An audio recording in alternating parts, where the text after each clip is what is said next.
Okay. Good morning, everybody. We are playing some updated Bant Company today. No huge changes to the main deck, but essentially the sideboard has been kind of largely scrapped and rebuilt.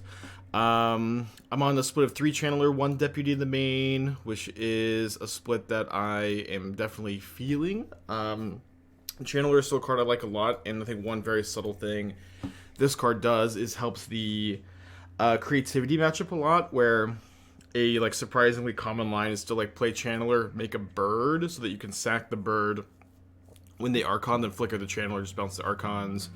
You can bounce even your treasure tokens in response to the creativity target. It's a card that I like a lot to help that matchup specifically.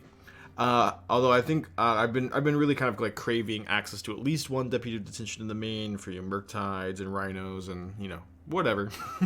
So I think I'm going to be pretty happy with the split going forward. Finally, after playing this deck for a long time though, and having people ask constantly, what about Torpor Orb? What about Hushbringer? Cards that in the past I've just been happy enough to say, well, you're just going to lose to those cards a lot of the time. Hammer Time is now playing 2 to 3 Hushbringers in their sideboard. So it's time to play some Prismatic Endings. It's now, a big enough threat to play some endings. So we're playing endings, Flusterstorms in the sideboard. I think Flusterstorm for the creativity matchup is a bit more relevant than the silences at the moment. I know we talked about playing Orvar for the creativity matchup, but Flusterstorm is just so much more versatile. Orvar, is not CoCoable. I know it is castable. I know you can use Ephemerate to trigger it. I think you just want to play Flusterstorms instead. So, what about card grabbing orb? I mean, you still have endings, but mostly for card grabbing orb, you're hoping to Meddling Mage Karn, or have Venser up. It's gonna be tough. Balu 2 months. Icon with the tier 1. Thank you. Let's keep this. You mentioned I thought Orvar would be a good cyber card for the deck. Do you think they're just better options? Yeah, I think there are better options. I think that I just would rather play Flusterstorm than Orvar.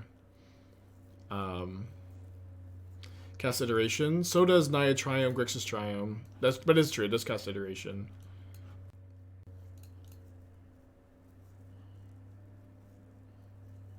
Yeah, I think I'd be on Naya Triome, Grixis Triome. That is what I recommend. Okay, Solitude this. Play Tap Temple Garden. Play Hierarch. Yeah, try. Yeah, I guess I should probably say that this is I probably wouldn't recommend this as much as just Domain Zoo, more traditional Domain Zoo at least. Okay, main phase Boros Charm meets the main phase Collected Company. They only have 2 cards in their hand. Not the best hits, but it'll do. I can actually flicker the Mimic and copy the Soulherder, even though it can't ETB as a Soulherder. Oh, they didn't see the Brick Bolt suspended though. Sideboard seems pretty standard, so I mean that's what I would change again. I'd be playing Naya Triome, Grixis Triome probably, although I would do a little bit more thinking about it. I cut the Prophecies for another binding and 2 more Brawlers. Alright. Hope this CoCo's good. Mostly looking for Witness so I can get back a Solitude.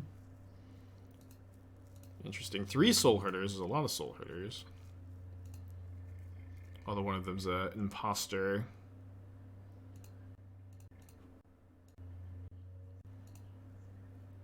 A white-green rock deck splashing for binding. Do you think Painful Truce is better or worse than Shadow Prophecy? That's a hard question to answer. Okay, hold on. I gotta stack these triggers.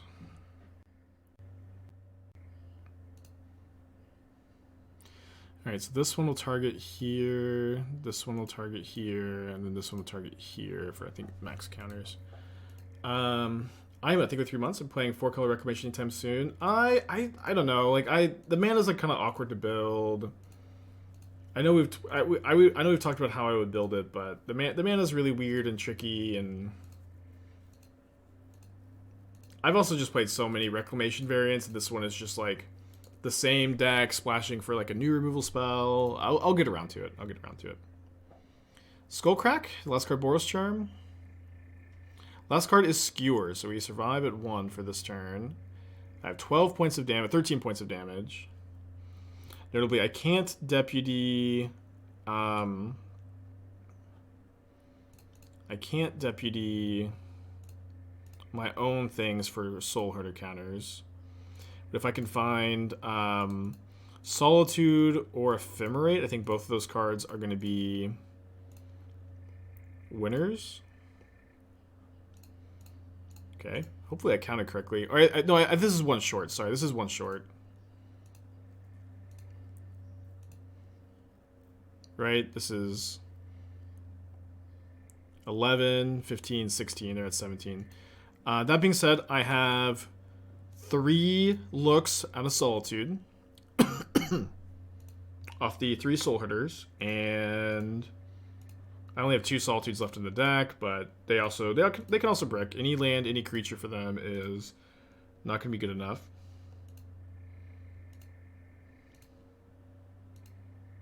Yeah, the main deck is mostly the same. I'm playing 1 Deputy now.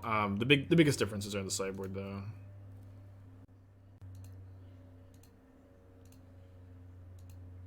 Okay, one more look at one of the last 2 Solitudes. No such luck, so we'll see. I bricked on my draws. We'll see if my opponent bricks on their draws. Classic spot against Burn. Just gotta fade 1 draw step, and we fade. Awesome. So we get to bring in 2 Forge-Tenders, 3rd Solitude, 1 of Night of Autumn. This is a matchup where I don't like Aether Channeler, I don't like Time Warp. This is currently 26 hits for Collected Company. First Ending can get him pretty easily. Deputy's also not a card I like very much. We can maybe do something like cut 1 CoCo, which I usually do when I go down to 25 or 26 hits. Just 26 for the moment. I think on the draw, I like 3 endings. Maybe on the play, I'll go down to 2 and bring in the 4th CoCo again. Flusterstorm. Flusterstorm is okay. Maybe I should be playing a split of that and ending. Meddling Mage, okay, as low drop that block eat bolts. It doesn't block very well. It only blocks Goblin Guide and doesn't do so efficiently because it's a 2-mana creature blocking a 1-mana creature. You can play it though. Is ending just for Hushbringer Torp Orb? Yes. I mean it's for the Hammer Time matchup. Like what's great about ending against Hammer Time is it just answers everything, right? Just answers everything. There's an Ephemerate on top. Okay, so seeing Ephemerate on top, I'm gonna wait on the Solitude.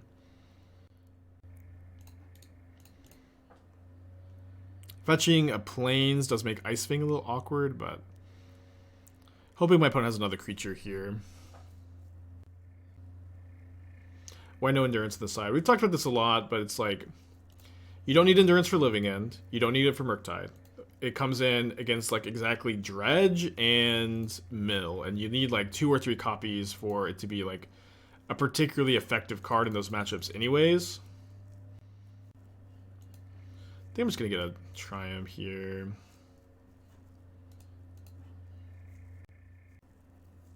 It's like, the answer is like there's not room. Like if you're going to have to like metagame for the Hushbringers that are in the sideboard of decks like Hammer Time, like you just don't have the luxury of also getting to have 2 or 3 Endurance for like the obscure graveyard decks. No, I don't think Teferi would make this deck better. I mean, Teferi is a 3-mana non-creature permanent in a Collected Company deck. Yeah, this deck was always not a Yorion deck. Okay, I'm gonna main phase this so I can get my Lifelinker in play with another Ephemerate up. So that if they're gonna be kind of like forced to burn spell in the Solitude, and then I can Ephemerate it. Why don't you need it against Living End? I thought that was a big reason for the deck. You don't need it against Living End because you just have a lot of other cards for Living End. You have 2 Flusterstorm, 3 Meddling Mage, Venser, which are all way better ways to fight Living End than Endurance. Because when you're playing... Oh, I just concede, well. When you're playing a creature-based deck like this, Graveyard Hate is not a good way to beat Living End because you'll be able to stop them from bringing any creatures back, but they still get to like kill 3 or 4 of your creatures when they Living End. You know what I mean? And maybe you get like an Endurance back in play or whatever, but that is just not a better... It's way better to stop the Living End from resolving with Venser, Meddling Mage, Flusterstorm. Explosives is a card that is incredibly easy for the creativity opponents to play around, where you cast it on turn 1, you cast it for 0 mana, and it's just in play, obvious. No, there's never going to be a creativity player that plays into it. They are always going to do other things with their mana. They're going to wait until they can Prismatic Command, Prismatic Ending, Leyline Binding, Besage your explosives. They have so many answers to it, and it forces you to hold up 2 mana for the rest of the game. It forces you to hold up 2 mana the entire time, which is a lot of mana to hold up. It is not a card I like at all. And explosives, is also kind of awkward in a deck that's putting so many cheap permanents into play. I feel like I'd rather have Ending for Hammer Time, but explosives is really not a card that I like against creativity. I've brought it in and disliked it. I've seen other people brought it in and it's looked bad. I really do not recommend. What about Colossus of CoCo? CoCo's way better in this version.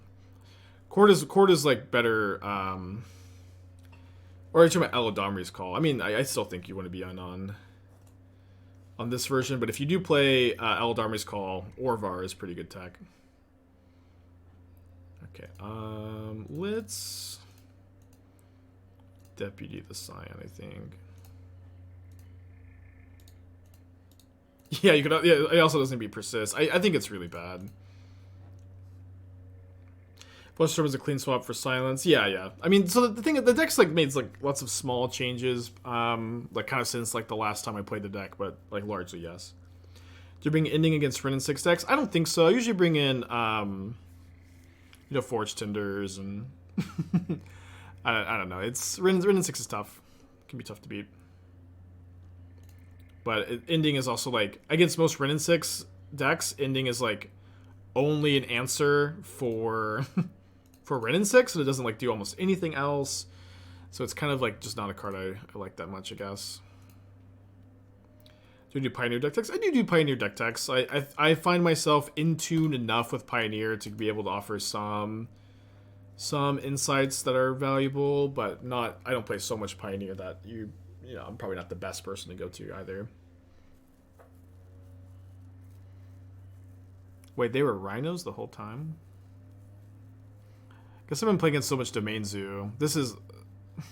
Yeah, I mean, they cast the Scion. They cast the Scion, but... This is a disaster to lose my Deputy of Detention. But I've just been playing against so much Domain Zoo, I just kind of expected that's what they were on here.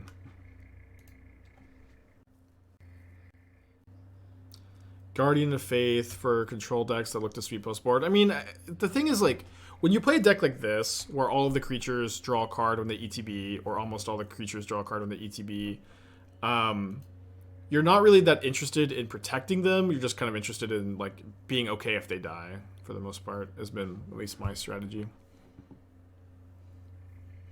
Dude, 3 Scions?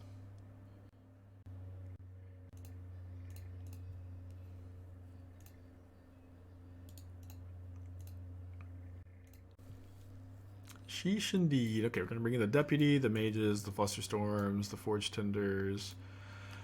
I'm usually wanting to cut the Time Warps in this matchup. I'm usually wanting to go down to like 2 walls, if that. Sometimes none.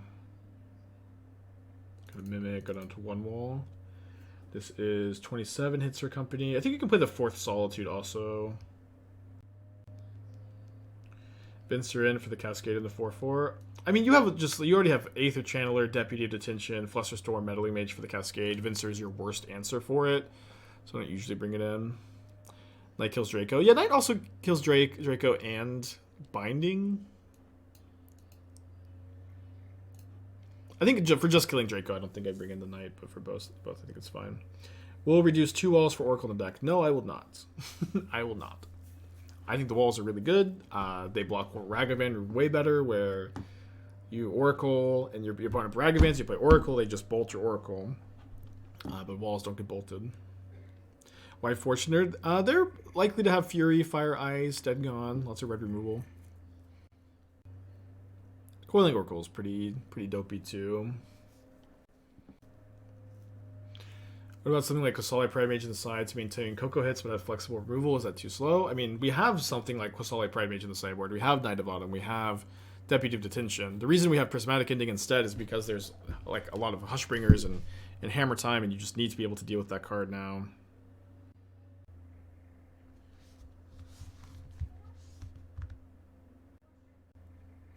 What's a good Tron sideboard card in CoCo? Tron's like your worst matchup. Venser is your best card in this deck.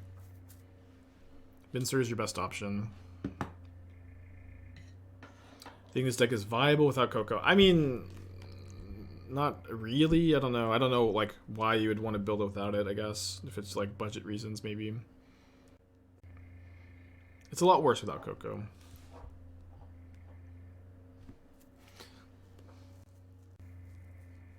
Yeah, you don't want Liberator and Pride Mage too, because you need to be able to flicker your creatures that you hit.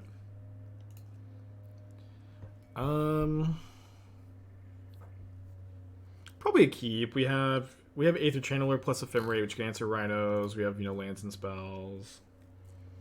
We have cantrips, so pretty light hitter mana. I'm gonna keep this. Yeah, you can. Yeah, looping Silence against Tron is nice, but it's also true. Tron seems to be like, you know, kind of falling off the map at the moment. Especially with Yorion. Yorion being banned was a huge loss for Tron because that was like your best matchup by a lot.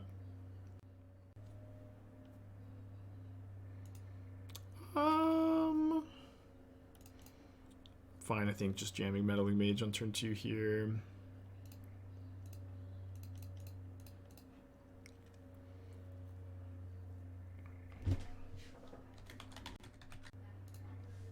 Hopefully I'll draw a land.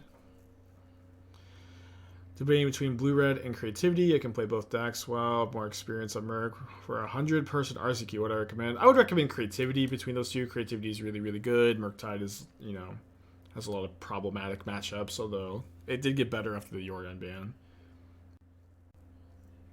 Binding's fine, I guess. Binding's so good. Hoping to draw a land. Hoping to draw a land. Not quite. Missing red deck wins more or less lately. Red deck wins is not necessarily a descriptive term for modern aggro decks. It's like the two red aggro decks in modern are Burn and Prowess. Neither really play like traditional red deck wins. Burn also has a good Yorion matchup, so it was like, you know, the banning was probably a net negative, although not the biggest nerf ever either.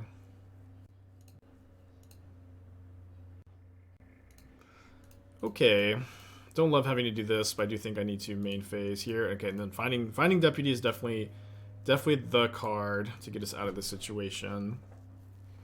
Gonna take 10, and hopefully they just play like, you know, another Shardless Agent. Yeah, I'm gonna take 10. I think I want to be able to rebound the Ephemerate on the Ice-Fang here. Taking 13 now, which is fine if they don't have Dispute, I guess. I mean, obviously, like, Fire Ice is going to kill me now. I should block one. I block one Rhino. The Rhinos have Trample.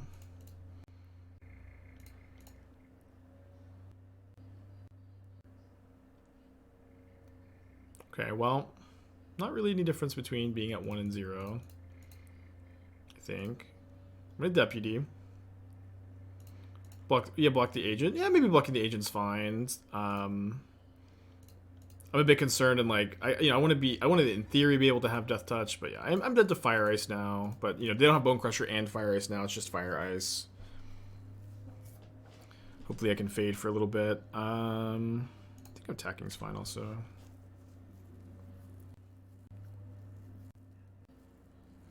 Dead gone. Okay. I mean, if they have 2 more removal spells that aren't Fire Ice, you know, good beats.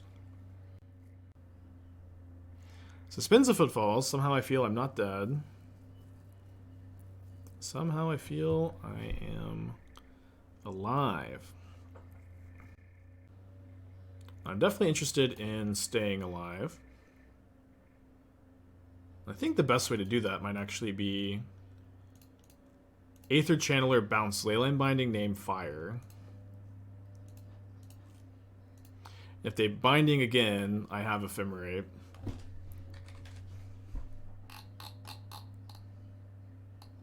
Wait, can I not name Fire? Why can't I name Fire? Oh, I have to scroll all the way up. Okay, Fire. Maybe not the best user interface that Fire is not the first thing that shows up when you search Fire, but whatever.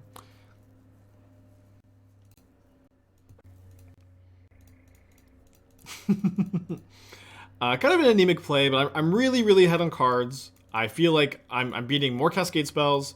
I'm beating really like everything, I think, besides Fire. Mingu mentioned briefly in one of his videos that players should construct their decks when on draw. Could I elaborate on this a little? Explain how one goes about this? I mean, this is like a really complicated topic, but like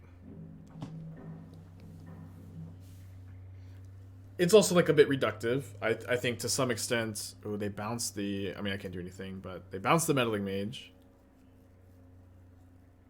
This is brutal because like any other removal, I'm able to Ephemerate in response, but I guess they're looking to find it, they don't find it, which is great.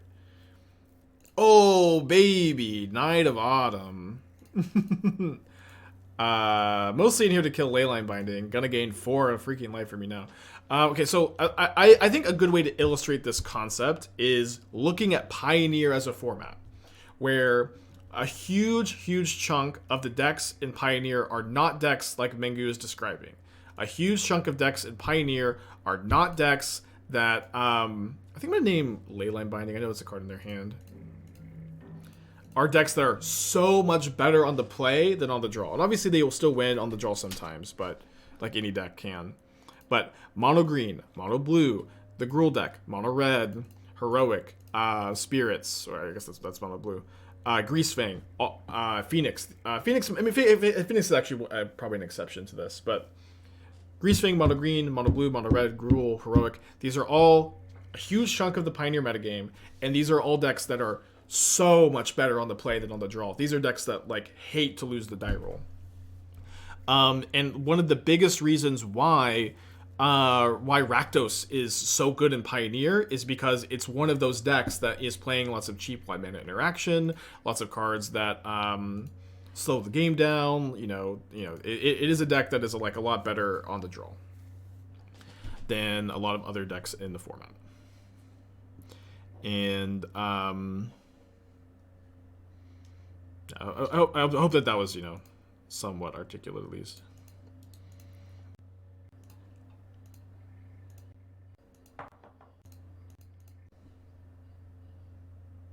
But yeah, that being said, like it's also there are a lot of like linear decks in Magic and a lot of decks that like I'm just gonna get 4 again. There's a lot of linear decks in Magic, and there's a lot of decks that are a lot better on the play, and like that is okay. It is okay to play a linear deck in Magic. Think Thoughtseize is overpowered in Pioneer? No, not at all.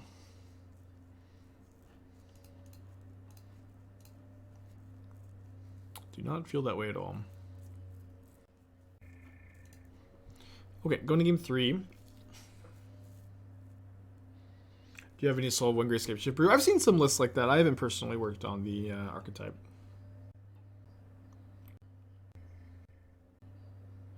We have a Deputy. My opponent's on a Mold of 6. We're on the draw. I'm going to keep.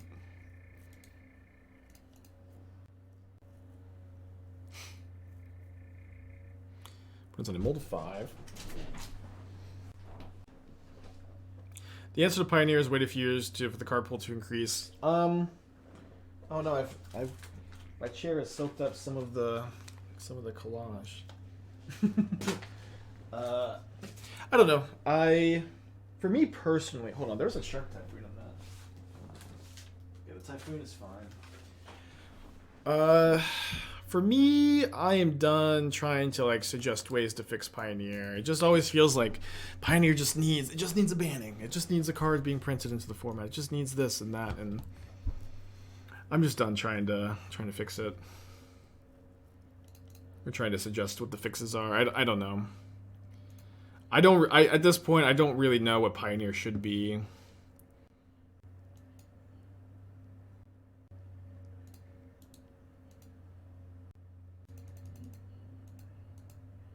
Side Amulet deck gives Bant CoCo fits. I actually feel like Amulet's a fine matchup. I think we got like a little unlucky to lose that match where my opponent had a very, very strong hand, right? Land. Okay, not a land. Hoping my opponent Violent Outburst, though, and I can go Solitude, Ephemerate, and not have to go to discard. If I do go to discard, I don't know what I'm discarding. Probably a Soulherder. No fixing required. Well, it's a take, I guess. Deck tech for Gadget, post a link in the chat. Do you have any thoughts on the... I don't know if you heard my rant about the play, draw, and Pioneer Doom, but I'd be interested in hearing your thoughts on... For me, I feel like a big issue I have with Pioneer is the disparity between play and draw. And you're not allowed to say... Well, Modern has a disparity between play and draw, too.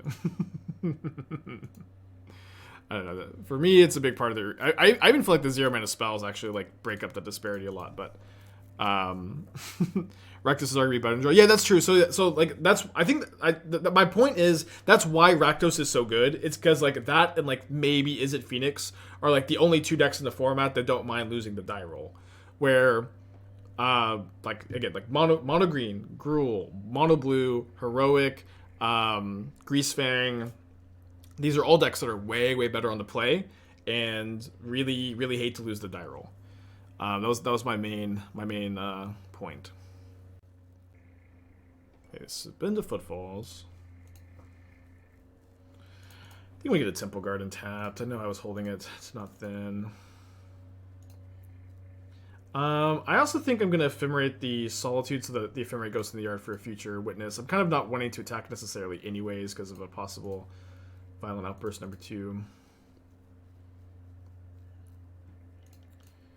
Okay, please. I've been so good. I deserve a land. I guess that's fine, though. Every year they should reset the Pioneer ban list and tree bannings like in the beginning. I mean I think these takes like unban everything. They always just feel so bored to me, you know. But like it's just like not reasonable. There are plenty of cards on the Pioneer ban list that would have to stay there. Okay, so this is Death and Taxes in Modern, a deck that I always talk about how I just don't understand it. I just don't understand Death and Taxes. Like what, you know? Oh, baby. No, you can't do this. You can't. This is not allowed. This is not... You can't just go, Spike, here's my Yorion Death and Taxes deck. Let's get it down to 60 cards, baby. This is, oh, right on time. Or close enough. This is not legal. Alright, Spike, here's a 80-card Death and Taxes deck. Good luck. I'm going to attack with the Solitude. Kind of worried about them bouncing with Teferi. Yeah, if a mod can refund Gadget's deck tech, that was with channel points, right?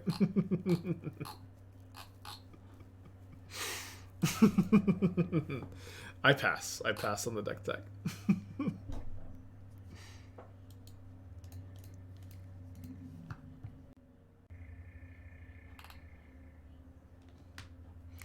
Just play 80 cards anyways.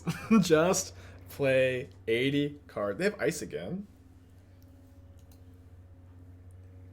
Runner land.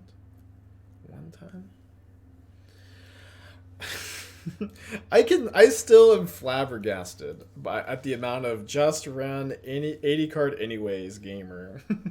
The amount of people that have been saying that post Yorion ban. Is there any benefit to playing 61 card deck? Yeah. Like you can play more than 60 in some decks. It's not very common, but sometimes it'll be right. It is most commonly correct to play more than 60 cards in decks with lots of tutors. That is by far the most common scenario where that's something you'd be interested in.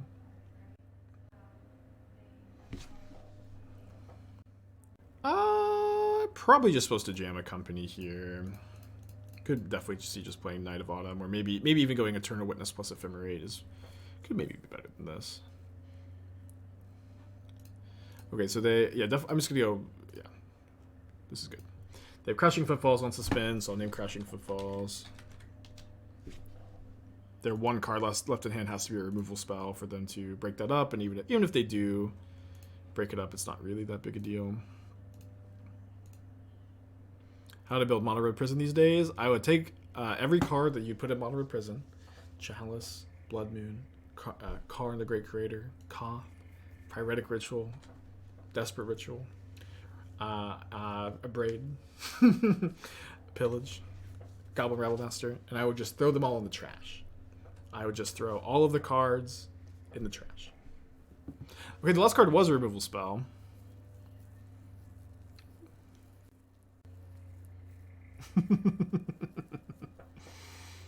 I would just throw them in the trash.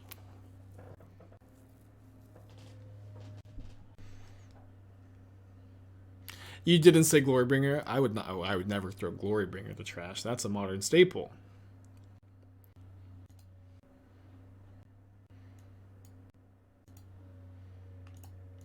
We're gonna Solitude the Scion. I feel okay with Solituding the Scion here.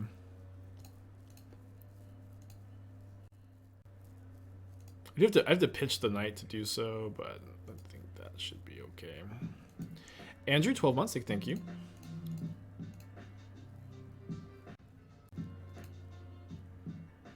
Alright, they pack it in, we're 2-0.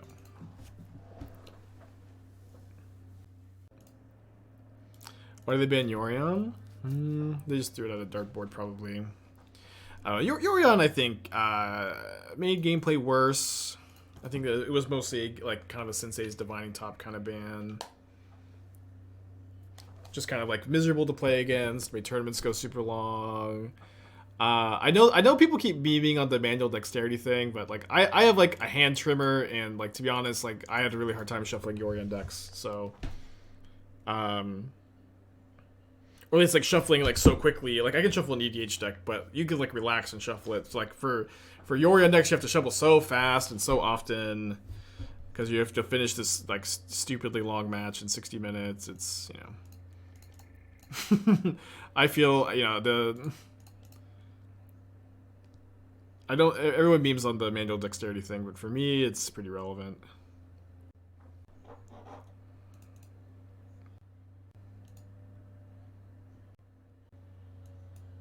Yeah. Paper Yorion games would go to time with a huge, huge degree.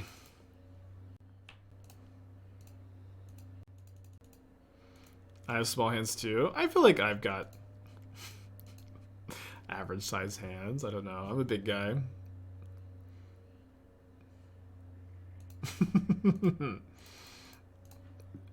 Big guy with huge hands. Huge, gigantic monster hands, even. Many people are talking about how big the hands are, actually.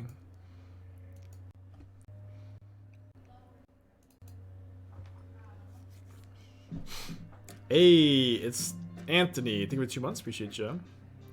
Am I happy with my job? Do you think I'll do this forever? I am incredibly happy with my job, yeah. I don't think I'll do this forever. I think I'll probably die at some point. But on the off chance that doesn't happen, yes, I'll live forever and do this forever. Probably take 4 here. I really hoping to not die, but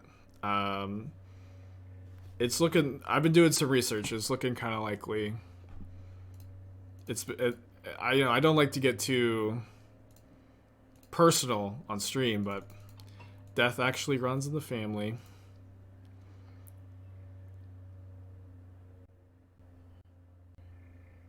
Hold on. I gotta stack it like this. Oh, dang it. Sorry. I need to stack it the other way. I don't know. I got confused.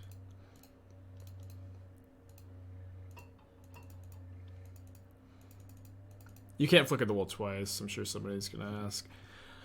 Pretty likely to... I was kind of hoping to draw a white card too, but we can probably just take another hit here. Then hardcast the Solitude. Hers is pretty scary, but I think it'll probably be okay. Local Sad Boy, thank you for Twitch Prime. Appreciate you. You stacked it right. No, you need to stack it to where you flickered this Soulherder first, and then you flicker the wall. So that then this gets an extra counter. Which is what I tried to do.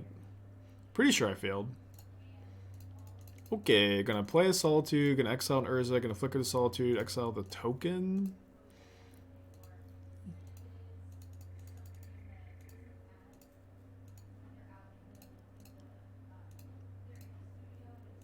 But yeah, I think it's better to exile the token than the Ingenious Smith. Soulherder getting large, getting in charge. Gonna actually be bigger than the Ingenious Smith. And, you know, in this matchup, very relevant, Soulherders can't be portable hold.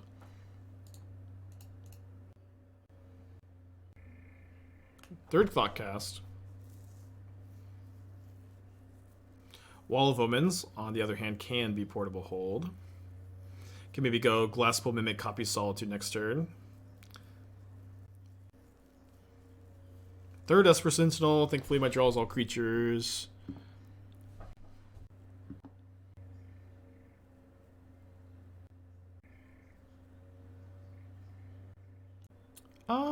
I think I actually probably want the... No, I want the Death Touch Ice-Fang to maybe block the Construct. Kind of worried about Shadow Spear.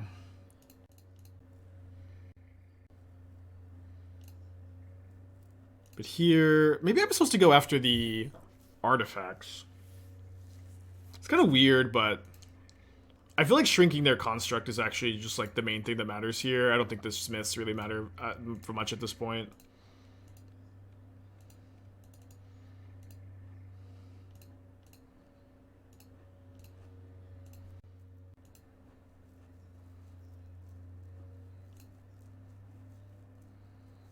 Okay, a lot of triggers. A lot of triggers. Soulherder's a pretty fun card, huh?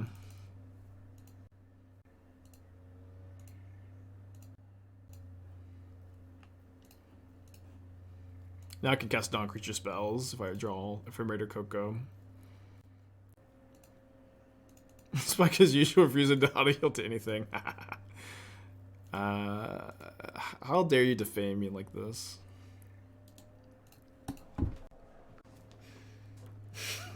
I think I'm pretty sure I auto yielded once. All right. Okay, so we're gonna bring in the Knight of Autumn, the deputies, the second deputy. Venser may be a card that I'm interested in this matchup. Oh, sorry. Try to get adjusted here.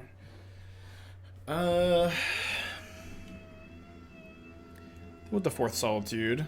Don't think about the endings very badly. I think they're pretty unlikely to have Torpor or Hushbringer. I think this is probably more of a controlling matchup, so I think it's another spot where we can cut the Time Warps, cut a wall. Right now this is 28 hits for company. Maybe I cut another wall, bring in one Venser, 27 hits, that's fine. Yeah, the matchup is blue-white affinity. You could bring ending. I think it's not necessary. Do you have an air raid siren going off in the background? Maybe they do test them on. Usually it's the first Wednesday. Oh, this is Thursday. Yeah, then probably not. Probably not. But I do occasionally have air raid sirens. Yeah. Venser is mostly for big mana spell-based combo Cascade decks. Although not Rhinos, usually more so Living End than Rhinos, because you have the deputies for Rhinos.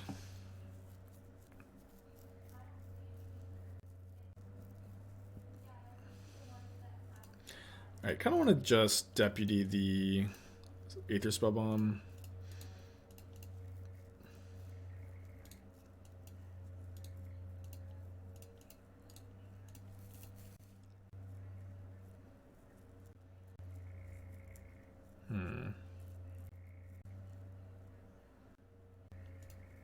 Okay, I think with this draw, I'm going to cast a Hierarch, attack for 3, Soulherder, Flicker Deputy, get rid of both Springleaf Drums. Why Venser? This matchup, they make a lot of tokens. They have a hard time interacting with it. You can bounce their whole board. Kind of a weird matchup, right? It's not Venser's like not in the sideboard for blue-white affinity, but this is a spot where I think it's fine.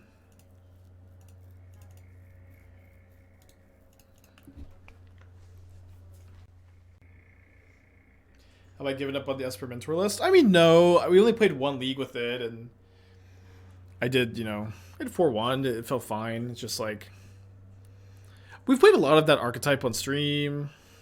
And a lot of times after we play it, I kind of have like a sad taste, you know, where it's just not going quite as well as I wanted to. And it finally went well, so maybe we just leave it there for a little bit, right? I think they're pretty likely to bounce a Soulherder, so I'll play a Soulherder here. And then their token would be 1, 2, 3, 4, 5, 6, 7, so can't really attack. Yeah, I was okay with them bouncing the Deputy there if they wanted to use the spell bomb for that. Just mostly taxing their mana, reducing their affinity. Okay, so they have Rebuke. I think this may be a lesson to all of you who suggest Metallic Rebuke in all of my freaking affinity decks all the time. The card is just like so awkward to cast so often. They can't cast it here, you know. They think they can, I guess. Could be Dispute. Yeah, just sack the Aether Spellbomb. May this be a lesson to all of you Metallic Rebuke defenders. That card is pretty awkward a lot of the time. What do I think Bant CoCo matches up against? Well, I love CoCo and always play it. It seems underpowered of modern. I think Bant CoCo is really good against Murktide. I think it's really good against Hammer Time. I think it is okay against Creativity.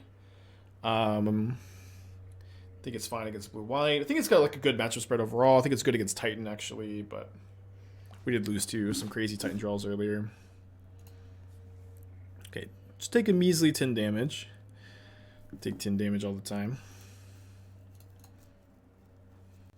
I think it's good against Rhinos. It's just got a good deck, I guess, overall. Just kind of good. So they have Rebuke up.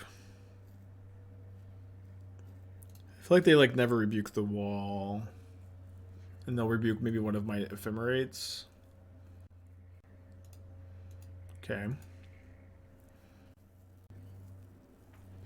have a hard time beating this construct if I don't play a wall here. If Bant Company has a good matchup against everything, why is it represented? It doesn't have a good matchup against everything. That's probably the main reason. The deck is also, like, one, incredibly difficult to play. You have to get, like, a million reps in with the deck, I think, before you start to see, like, these kind of results with it. It's bad against Living End. It's, like, it's okay against Creativity. I'd say the matchup is close, maybe, like, slightly unfavored even, but it's okay. It's bad against Tron, bad against Living End, bad against Hushbringer, which has been more popular lately. Oh, we drew Solitude. Oh man, I should have Solitude at end of turn here. But also, like, I don't know. It's modern. People just play, like, whatever the hell they want. People just play, like, Infinite Murktide, you know. Okay, I guess they don't Solitude now, actually, because they could just move the thing over. A bit worried about the Rebuke, though. Is it Tron irrelevant? Yeah, I mean, you'll still play against it, right? I'm just, like, it's your worst matchup, so I wanted to list it. But, you know, it's still Tron. It's, like, you know, relevant enough, right? You'll play against it. Which version of Blue-White did you think is better position? I had a pretty bad go of, like, the version I was playing yesterday. The Narset Days I'm doing is putting up a lot of results. Kind of hard to argue with that variant, I guess, at the moment. Okay, so I have 8 toughness I can possibly block with. I think I'll do this and go to 4. I'm right. I'm taking 4. Taking 4 going to 2. So I guess it's better to put the Ice-Fang so the construct actually dies, huh? Then go to 3. Problem is I don't have any creature to flicker for value here, but have to draw one. Also game 3.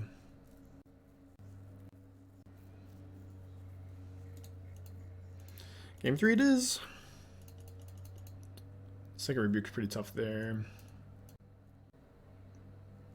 I really want to cut CoCo for Micromancer. It's kind of an interesting thought. I mean, you would build the deck differently also, but could be worth trying.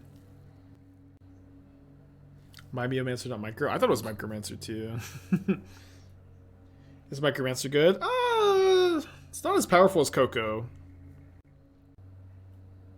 Bit more. I think it's one of those, like, you know, Collecting Company is the more powerful card, but Micromancer is, you know, a lot more consistent, or Mimomancer, whatever it's called. I feel like I'm being gaslit.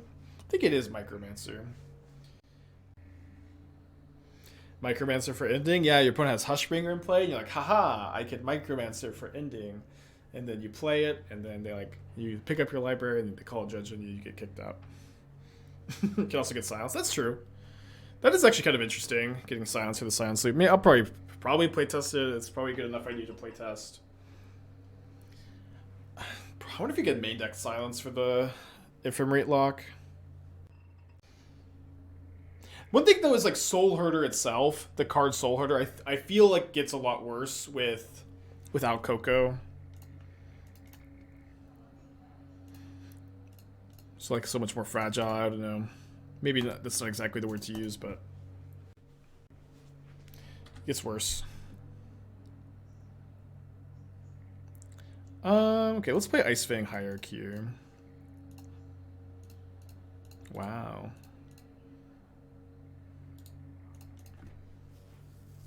Sounds all sorts of things. Yeah, for sure. It's a card we've played in the deck in the past.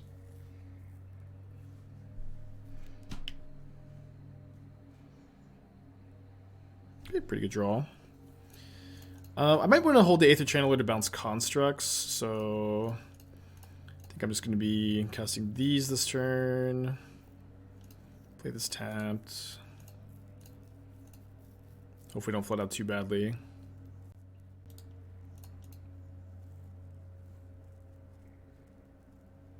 Does Soulherder have a realistic home in a 4 Arthur and 6? I think this deck's good, so yes, I guess. It's the deck I would recommend.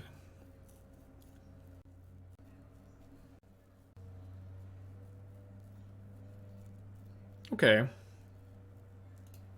So I guess I can maybe... I mean, I have the Ice-Fangs to block the constructs too, but let's keep the ball rolling. Everything says draw a card.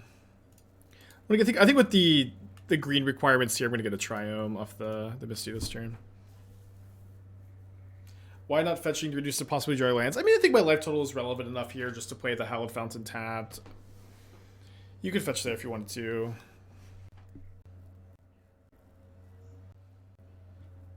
If they needle my Misty, I'm okay with that. They're not making another Saga token, so they definitely have Urza this turn, which is really bad.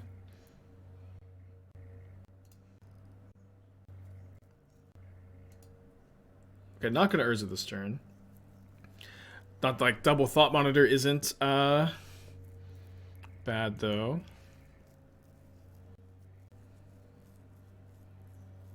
Got a lot of good draws. We still have you know, gas in the tank.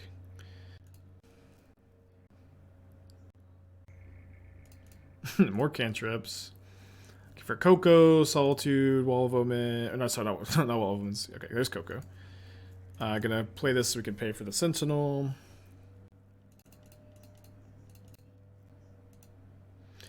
We did play the Arrival Finita deck yesterday. We may play some more of it today. I'm not sure if I want to save it for tomorrow though. But my general thinking on that archetype at the moment is that the card Arayo like really sucks. Like the card Arayo is like by far the weakest card of the deck, and if I'm going to play more of the deck, I'm probably a bit more interested in... I think I'm going to hold back all the Ice-Fangs. I'm a bit more interested in playing a different payoff, and so I'm kind of breaking a lot of rules I've had where like I've just been kind of a hater of like Imri and Sai and Reality Chip in these decks. But I think that the Paradise Mantle tech makes specifically Imri a lot better, and it also makes Sai and Reality Chip better. And so I'm like a bit more interested in trying those cards as other payoffs. It might just be better to be back in on Nettle Cyst. Urza plus Reality Chip does seem like kind of an interesting way to, like, you know, go crazy in the late game, which just feels like something the deck is lacking. Like the ability to go crazy in the late game, and like Sai Chip lets you do that, but I just don't know, dude. I just don't know. I'm still trying to figure it out. Okay, I have exactly enough mana to go Witness for CoCo and cast Ephemerate and play for Sentinel. But you have Aether Spellbomb to counter Ephemerate.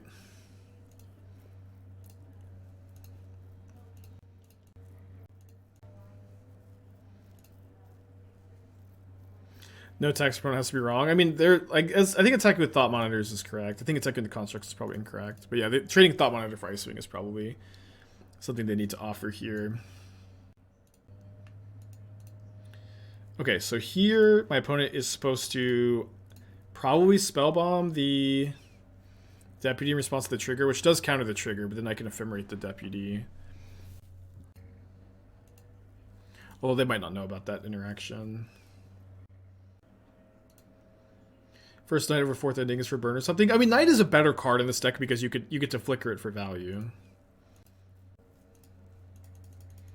Don't think I need to attack here. I guess I know attacking with a 2/1 was correct because then it becomes a 5/4. Sorry, complicated board state.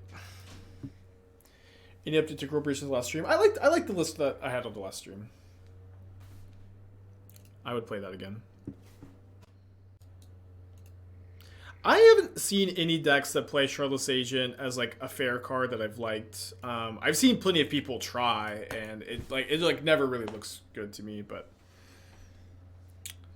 there's maybe, I don't know. There's really just like not much reason to play Shardless Agent and like cascade into anything besides Footfalls or Living End or Glimpse.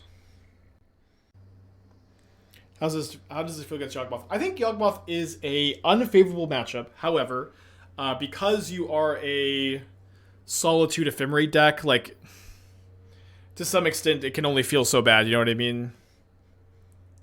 You know, being a Solitude Ephemerate deck, you have a lot of game against the Yawgmoth deck, but it can be difficult to mulligan for that as well. Can you move an Ice-Fang? Okay.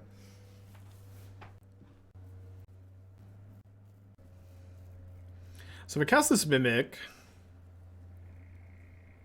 we get to blow up the Saga. And then I'll cast Ephemerate at the Night, pay 2 for Sentinel.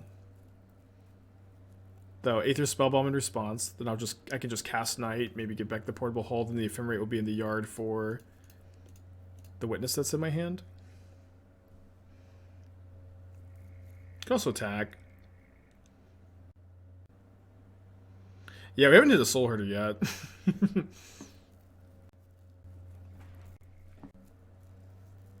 Past one Soulherder and CoCo. What do we take instead?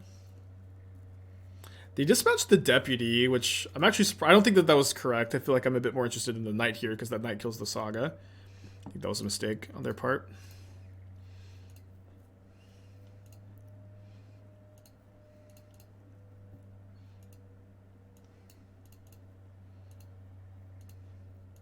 Oh, I have one less mana than I thought I did. Seems to not matter.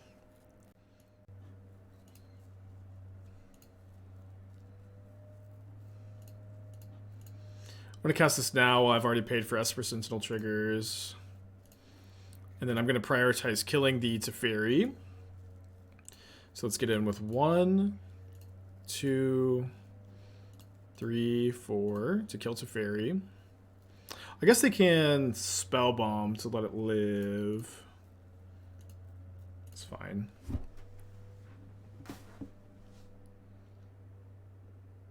Will there be more Jeskai Phoenix with see-through? Yes, at some point. So I have so many decks that like I have like 1 or 2 small changes I just need to play test, and there's just like a lot of work to be done in Modern at the moment, which is obviously like always like when I'm the happiest when there's a lot to do, but there's a lot to do, and right now I want to cut 2 of the see the truths for 2 faithful mendings. That was what I wanted to try next. I also kind of wanted to wait for the metagame to be a little less combo heavy, and to be honest, like the Modern metagame at the moment is like, it feels very all over the place. I feel that I'm having a hard time understanding it. Okay, there's an Urza.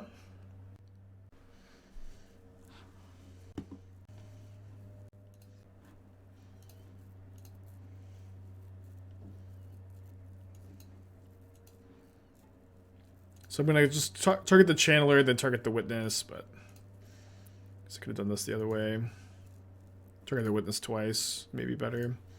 But I can also just like target the Witness again and then get back the Ephemerate immediately. But I'll be keeping the Ephemerate loop for sure. Okay, take my draw step. I guess I thin before casting CoCo at this point. So 4 Soulherders in the deck. None were on the top 6. We do have the playset of Noble Hierarchs in play now. Although one of them is chilling over here for some reason.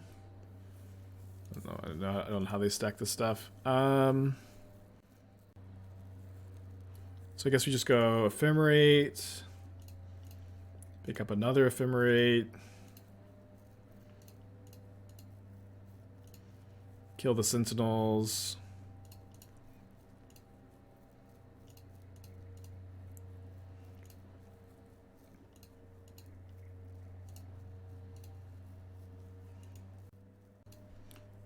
Taking the air for 5.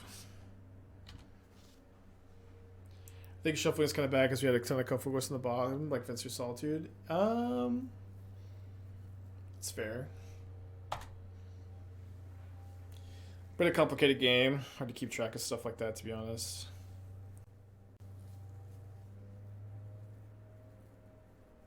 How's this game matchup? I think pretty favorable.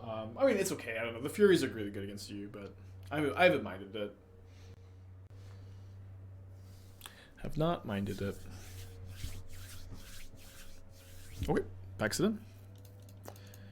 3 and 0. 3 and 0. If you have Solitude Ephemerate, you usually win, and you usually don't if you don't. Okay, let's mulligan. Keep this. I guess put back the second Ephemerate. Yeah, so yeah, Orvar is interesting. The reality is just like Orvar's. I think that if you're playing blue or white, you should not play Orvar. This is my new stance. Obviously, in this deck, it's castable, and it can go well with Ephemerate, so it has some extra value, but Flusterstorm is just like a much more versatile card, and it lowers the curve. If Orvar was a CoCo hit, I would be like all in, but it's not. Okay, I will say if you're playing Eldarmy's Call somehow, Orvar is really good though. If you're playing Eldarmy's Call, Orvar is great. Bottom of land. I think bottoming land here is like incredibly greedy, and I'm not that into it. Oh, we finally get to play against Hammer Time. I hope they Hushbringer and I hope we Prismatic Ending. Although, actually, I don't really hope they Hushbringer. I want to get, I think, a forest here so that if I draw Ice-Fang, I don't have to like fetch next turn. Not that it's like a big deal. Play Wall of Blossoms over Omens because this is a white card for Solitude also.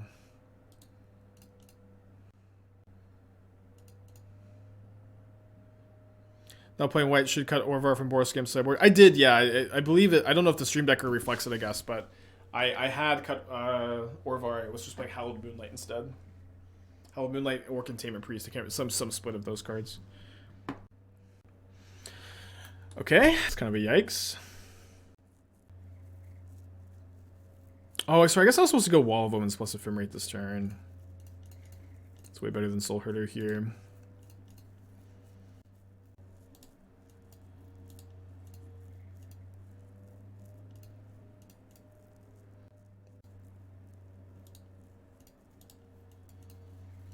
Not technically dead right now, though.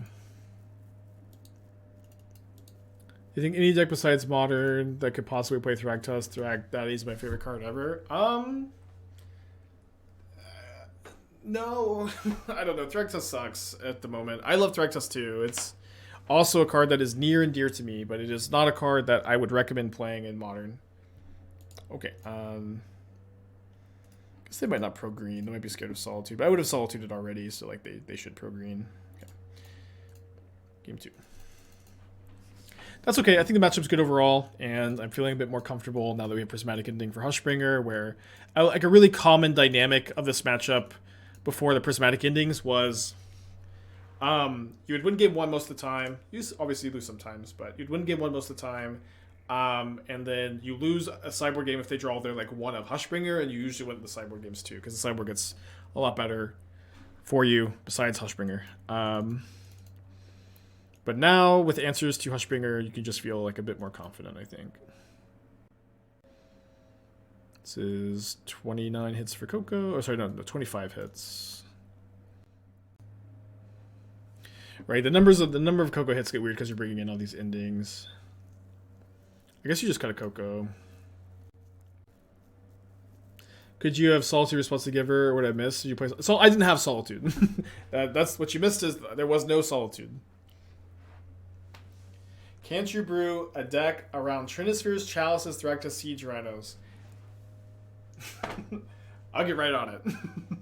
I'll get right on it, and it'll be good for sure. All right, let's go to 6. I will get right on that, chatter.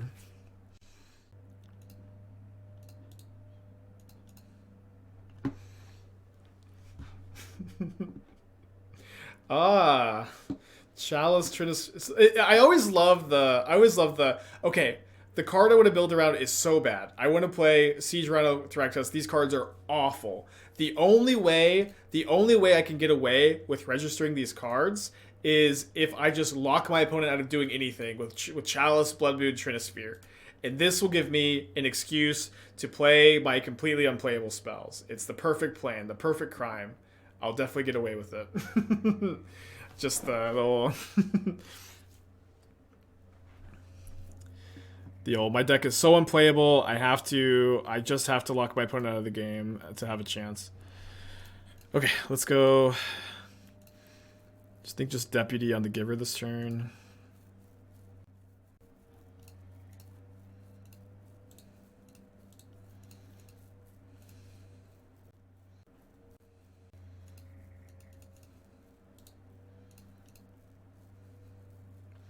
Any thoughts about the mono green 8 Hierarch deck? Kind of need some more good mono green cards to be printed, but I do kind of still like the shell, I guess. Fuck. Okay, we have Prismatic Endings in the deck, but they're not in the hand. So I have to draw an ending.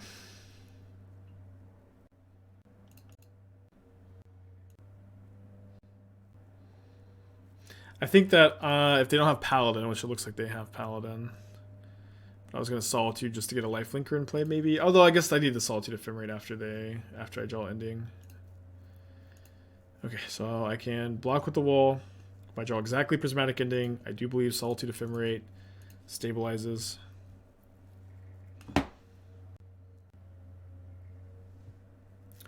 Wrong 1 mana white spell. Let's get a 4-1 prediction. Tough stuff, tough stuff. Beat. Which is the whole reason why we're playing the endings. So against Giganta, Misty Rainforest. Giganta, Misty Rainforest, Breeding Pool. Could be Domain Zoo. Yep. Another matchup that I think is pretty good. Certainly hoping to find a white card.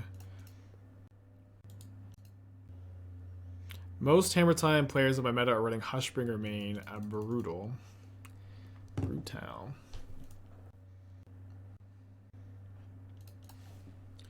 Alright, drawing a white card here, going to be in great shape. If we don't, we're going to be in not great shape.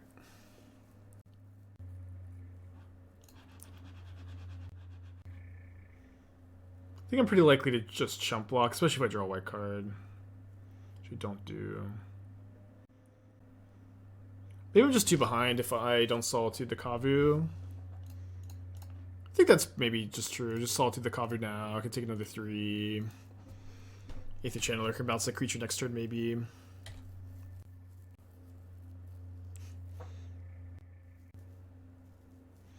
For switching decks, I vote for Mono Blue Rata Chip. Yeah, I think it might be fun. I meant to playtest it last night. I just kind of ran out of time. Where I playtested more of the Ario version, and then I had D&D. Oh, white card just a little too low. Well, I guess we would have drawn it for this turn, huh? Our life total would be a lot lower. I might actually go Witness back Solitude, put Solitude here, but I think it's probably a little bit. a little bit better to go Channeler, bounce Brawler. And the next turn, Ice-Fang has Death Touch, which is kind of nice.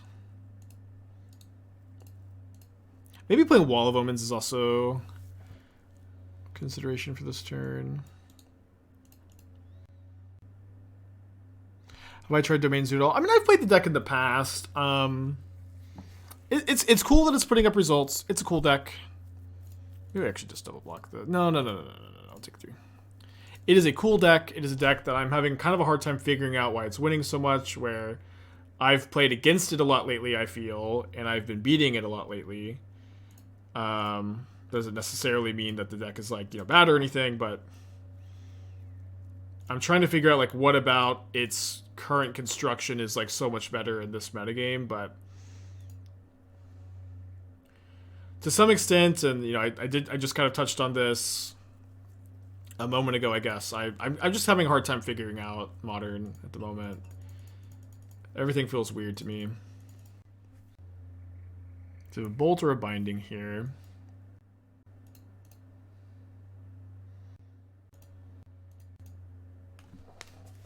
Time to play Test Pioneer. I mean, the reality is, like, I'm still more interested in Modern. Like, I don't know. This, like, my reality is that the stream just has to take priority to anything else. It has to take priority to success at RCQs, LCQs. I enjoy it. I get more out of the stream than I do, like, RCQ grinding. I get more out of the stream than I would even if I was, able to, like, grind the Pro Tour series. It just has to stay the priority for me,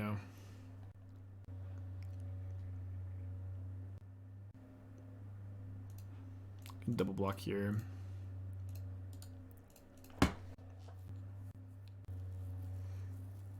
Brawler's a pretty good card. Oh, yeah, so I couldn't remember I started this thought yesterday, and I guess I'm finishing it today. But I had a friend who told me that a 1-mana 3/4 in Modern would be completely unplayable. And I disagreed. I thought a 1-mana 3/4 would be, like, especially depending on, like, what color it is, but I thought it would be somewhat playable. Okay, I'm pretty scared of Tribal Flames, so I'm gonna, I think, cast Time Warp and then see what we find. I think the Domain Zoo deck putting up some results is a pretty clear indicator. Where like the Coatl is worse than a 1-mana 3/3. It's not a 1-mana 3/3 on turn 1, so it doesn't block Ragavan on turn 1. Okay, let's CoCo. Could hit Soulherder to flicker the Channeler. Could hit Ice-Fang. Just hit Channeler.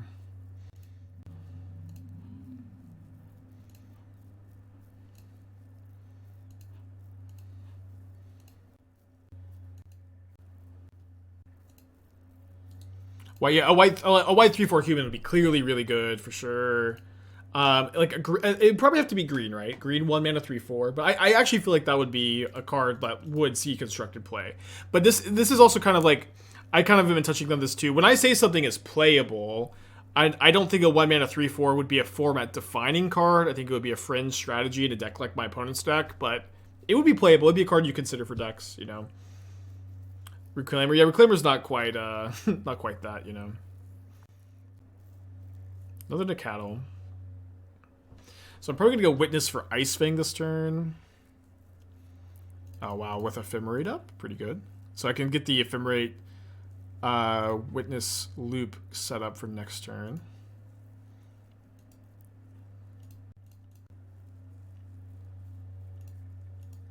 One mana 3/4 seems like an easy target for Scam to run through.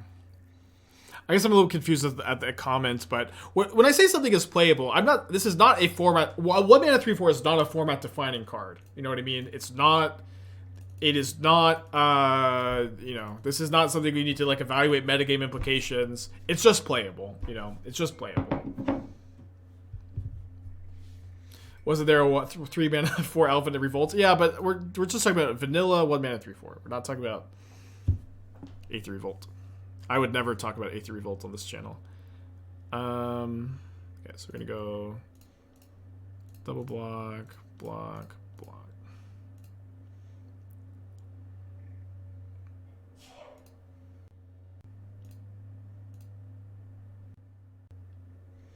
What a 1-mana Tarmo? 1-mana Tarmo would be pretty broken, I think.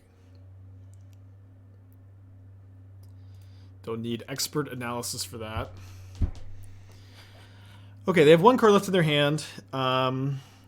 If it is an interactive spell, we're still doing okay because we have Wall to blank here, Scion or Ice-Fang to block the Scion. But if it's not an interactive spell, we just win. So let's try to just win. How come no Kamigawa lands for the deck? You're playing Ice-Fang, so you just need basics instead of the channel lands. Okay, let's bring in the Forge-Tenders, the Solitude, cut the Time Warps. Probably cutting the Deputy. I'm on the side of that said the 1 mana 3/4 would be unplayable. I just don't know how you can say that when, like, especially right now when the Domain Zoo deck is like putting up results, and a 1 mana 3/4, if it's just to say it's green 1 mana 3/4 is much better than the Coatl, because while the Coatl does not block or does not eat a Ragavan on the draw, you know, it gets unholy heated on turn 1 too. But 1 mana 3/4 doesn't get bolted and blocks Ragavan, and it doesn't trade with Ragavan on turn 1 on the draw. It's much better than the Coatl, and the Coatl is already fringe playable, you know. So to say that it would be unplayable is just hyperbole. Hello, Lucy. Hello. Hello. Gonna be picked up. Come here. Yes. Lucy. Oh no. Also, what's your Fable of Martyr Shadow? I think Fable's too slow of a card for Shadow. Yes, Lucy.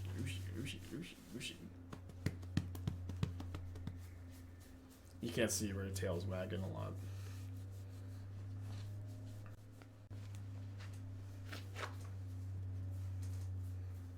Lucy, but whenever Madison gets around to it. Canister, thank you for the raid. Hope you're doing well. And some Bant CoCo today. Up a game, playing for a 4-1 right now. Got a dog. Got a dog here. Yeah, a vanilla 1 mana 3/4 is the card we're theory crafting. It would be a playable card. It wouldn't be like a format defining card, but it would be somewhat playable.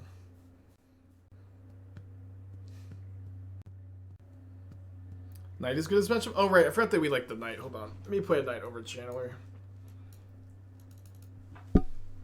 Just in time. Ooh, Vexing Devil. Lucy. I'll probably keep this against the Wild and the Cattle deck. Has to have a bad creature type. Yeah, if it has a relevant, if it's like a human, the card's nuts, you know.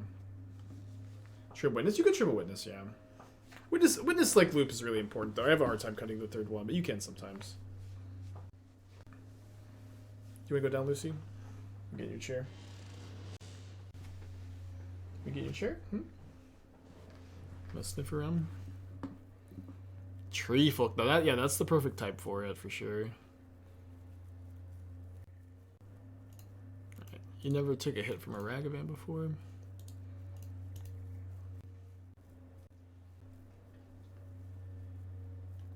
Okay. Just like an Ice-Fang.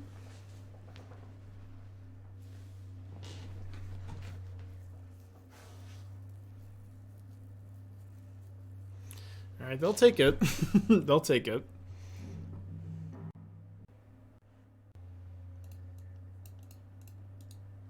I'm gonna hold this for Solitude, remember.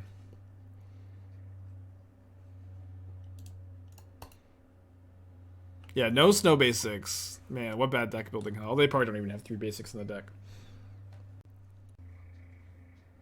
Would it be playable if it was blue? It would be better if it was blue, probably. I don't know. Yeah, but again, I'm not saying it would be a well-designed card, but just like I had a friend who was like very strongly saying, you know, 1 mana 3/4 in any color would not be playable in Modern, which is just not true, I think. And I mumbled under my breath, I'm going to talk about this on my Twitch chat later.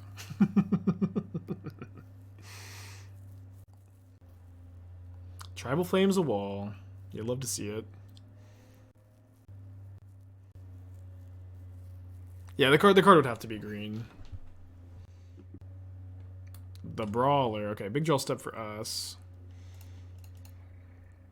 Not that big a draw. Alright, we'll leave up the Ephemerate here. Probably gonna get a little tempoed this game, huh?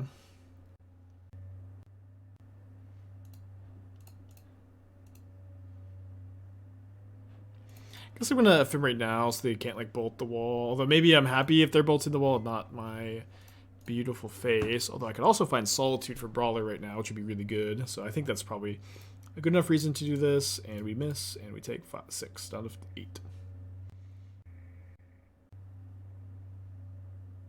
I think black needs a good one drop other than Shadow. Yeah, I agree. I agree to some extent, at least. Like, I think that black has like really bad creatures with like a few like notable exceptions, like Shadow, Turok, Voidwalker. But I agree that it always feels like black is missing good creatures. What are we doing here? I think we just Ephemerate the wall, but right, let's go to game 3. Tassiger. I mean, Tassiger sees no play. You know, not the best example. Like, black creatures that see modern play are like Grief, Voidwalker, Archon of Cruelty, Death Shadow. Is that about it? Yawgmoth, yeah, sure. You probably like, you know, yeah, Yawgmoth, sure. Turok, yeah. Bob doesn't really see any play, honestly. Bob sees like basically 0 play in Modern right now. Yeah, Archon of Cruelty is also, like, not really a black card.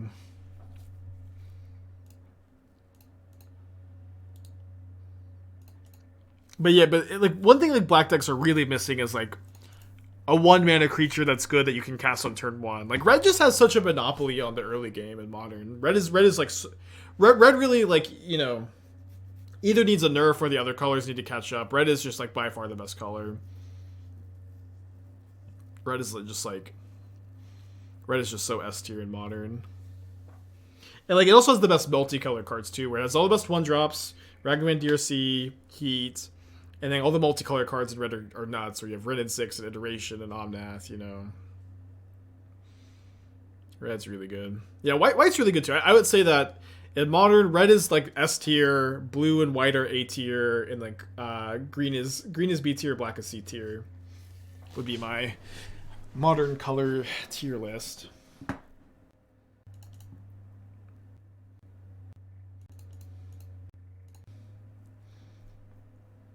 And yet, Prowess still sucks. I think Prowess is a little underrated, honestly, but doesn't see a ton of play.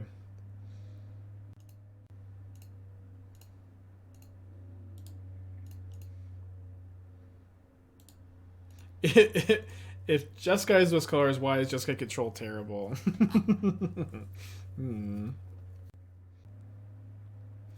has Written 6 beside you. Yeah, green is not terrible, but I do think it's like a step below blue, white, and red. Again, this is all like, you know, you could really argue for anything with these kind of tier lists. Yeah, I'm excited for the 5-color Omnath.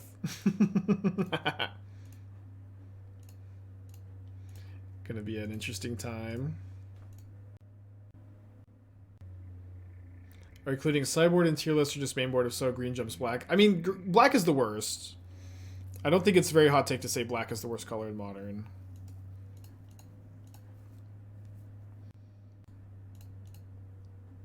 Man, Stub is great, huh?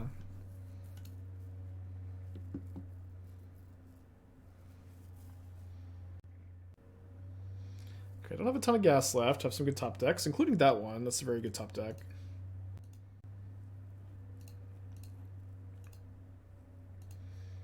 I guess, do I bounce the Binding?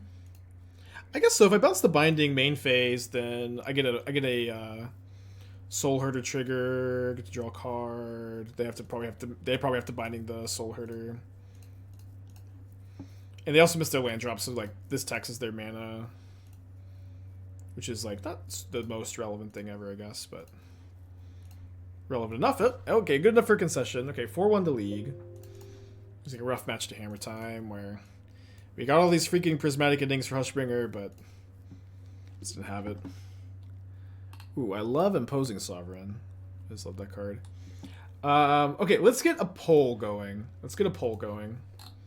We can either play one more League with this deck, Or we try Psy and the Reality Chip in the Mono Blue Paradise Mantle tech.